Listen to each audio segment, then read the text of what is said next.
Hey everyone, so let's talk kegels and pelvic floor health. So firstly, I find it so important for women to understand why and how and what they should actually be feeling while they're doing their kegel and pelvic floor health exercises. So this is crucial because if you can understand how and why you're doing it, you can appreciate the value in that. If not, then it's likely that you're not going to do them, you're not going to do them regularly, and you may not even know if you're doing them correctly. So I wanted to jump in and see if I can help a little with that. So firstly, I wanted to touch on the pelvic floor and incorporating the breath and how important your breathing and breathing patterns are while you're doing pelvic floor exercises. This is one thing I always ask my ladies if they're using, when they're doing pelvic floor exercises, if they've been using their breath with that. And so often I hear that they're not, or that they didn't know they needed to breathe or breathe a certain way while doing them. So let's touch on that and touch on why that's really important when it comes to the pelvic floor. So we'll start with anatomy. The pelvic floor is linked directly, we call this a core synergy. So is linked with the abdominals, diaphragm, and the back muscles, so lumbar and thoracic muscles. These are going to work in a nice synergy. They work together. So if there's a missing link in there, then the pelvic floor isn't going to be, your pelvic floor exercises aren't going to be as beneficial for you, if at all, if you're not doing them all together in a nice synergistic way. So we've got the abdominal muscles, the diaphragm that sits here, and then we've got the lumbar and thoracic muscles, and then the pelvic floor that runs all the way from front to back. So we've got this synergy here that is working all together. So I'll explain a little bit how that's going to work. But one of the key things I just mentioned then, and I'll talk about this again in a few moments, is that the pelvic floor starts from the front of the pubic bone, runs all the way back to the tailbone.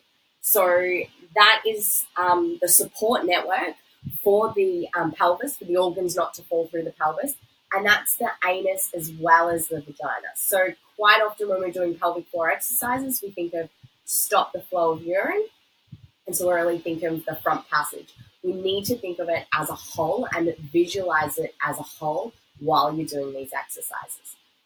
So utilizing the breathing with the pelvic floor exercises, if we imagine just I'm sure you're all familiar with the stop the flow of urine as a Kegel exercise, which essentially isn't enough. So to give you an idea of why that's not enough, if you were to work on your biceps and want hypertrophy or bigger bicep muscles, stronger bicep muscles, if you were to walk around all day doing this, do you think you're going to get bigger biceps? Do you think that's going to improve your strength? No, it's not. And so that's the equivalent of stopping the flow of urine while doing a pelvic floor exercise.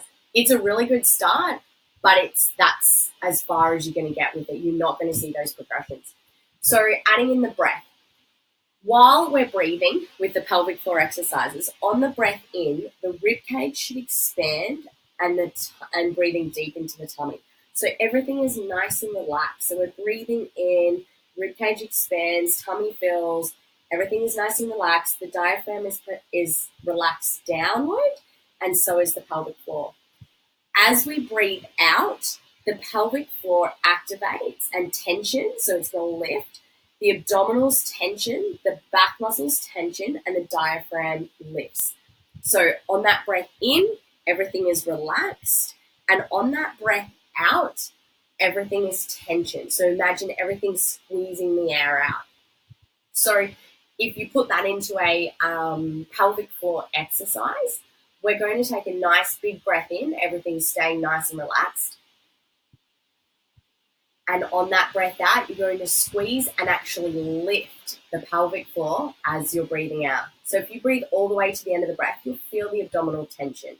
Shoulders are going to stay nice and relaxed.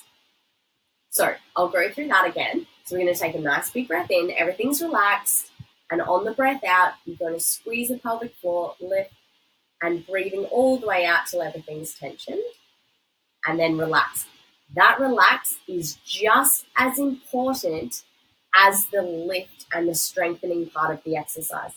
If you have a pelvic floor that is too tight or too strong, then you're going to have similar, if not the same, dysfunctions or issues as you would have if you didn't have a strong enough pelvic floor. So the pelvic floor is responsible for initiating and suppressing bowel movements. If the pelvic floor is too strong, then it can't initiate and suppress those bowel movements and bladder movements. If it's too lax or it doesn't have enough strength, then the same thing, it can't control that suppressing and initiating of bowel and bladder movements. So I hope that part's helpful for you. So when I said lift, with the pelvic floor exercise, rather than just squeezing or stopping the flow of urine, you're going to squeeze from both passages, so from the anus and the vagina. So you would squeeze, so as if you're going to stop yourself from pooing and peeing. So you're going to squeeze and then gently lift the pelvic floor. So imagine that you're lifting that support structure. So on that breath out, you would squeeze and then lift the pelvic floor, so towards the chest. And the shoulders would stay, again, nice and relaxed. Often we see this. So you're going to stay nice and relaxed. So on that breath in, everything is relaxed. On that breath out, you would squeeze and lift the pelvic floor while breathing out all the way to the end of the breath.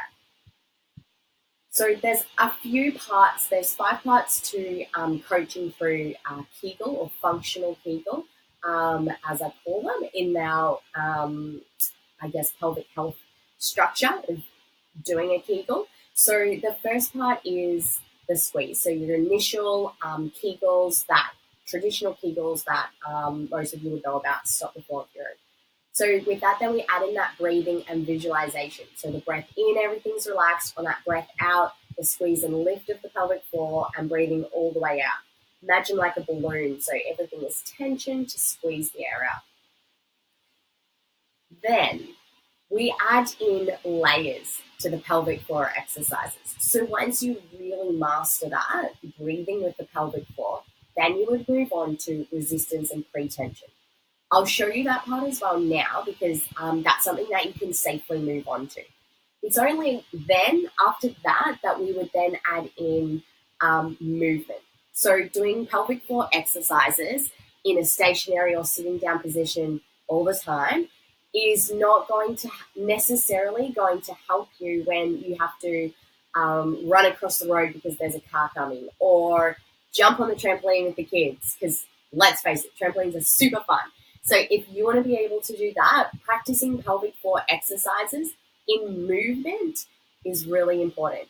So after the resistance that I'll show you in a moment and pre-tension, we actually add in movement and load, so doing it, so exercising different movements that specifically help strengthen the pelvic floor. And then we add in dynamic movements and maybe dynamic loaded movements. So obviously more high intensity type workouts. So there's a process to ensuring that pelvic floor health before you're moving forward. So I'll show you the pre-tension and resistance part, because this is one you can definitely practice, and it's one you will actually feel the difference in that pelvic floor strength straight away while actually doing this movement. So I'll show you this one because it's a nice, simple one to do. And we'll start with the legs crossed. So quite simply, we'll start with that breath and the pelvic floor exercise that I showed you, that I just demonstrated. So nice big breath in, everything's relaxed. And on that breath out, squeeze and lift the pelvic floor as you're breathing out. You feel the abdominals contract and you're breathing out all the way to the end of the breath with that squeeze and lift from both passages, so the whole pelvic floor. We're going to go through that one more time. So you take another nice big breath, everything's relaxed, and that breath out, that squeeze and lift. So then we would add pre-tension. So that's simply pressing against the knees and lifting the knees at the same time. So you're creating a gentle resistance there. Now, this isn't going to be an 80-90% of resistance. It's just going to be enough to feel that activation through the abdominals. So instantly when you do that, you can feel that strengthening. So I'm sure you're playing along, practicing while I'm talking about this, and I'm assuming that you are. But if not, feel free to rewatch to do it. So you would do the same, taking a nice big breath in, everything's relaxed, and then gently press against the knees and lift the knees as you squeeze and lift the pelvic floor while breathing out. You can see why we added in layers. It's a lot to think about. So that nice big breath in, everything's relaxed. When you feel like you've relaxed the pelvic floor, relax again. Nice big breath in, and then as you breathe out, you're going to squeeze and lift the pelvic floor, gently press on the knees, breathing out, squeeze and lift the pelvic floor, gently press on the knees, breathing out all the way to the end of the breath so you feel the abdominals contract. So the reason for adding in that pre-tension is through the interconnection of the whole body. So the whole body is so interconnected, and sometimes I think that we forget about that. We like to think we remember all of the time, but then we practice things like pelvic floor exercises in an isolated movement. So the reason we want to do add that little bit of resistance is to activate the adductors. So our tissue line, our fascial or connective tissue line, runs from the bottom of the feet.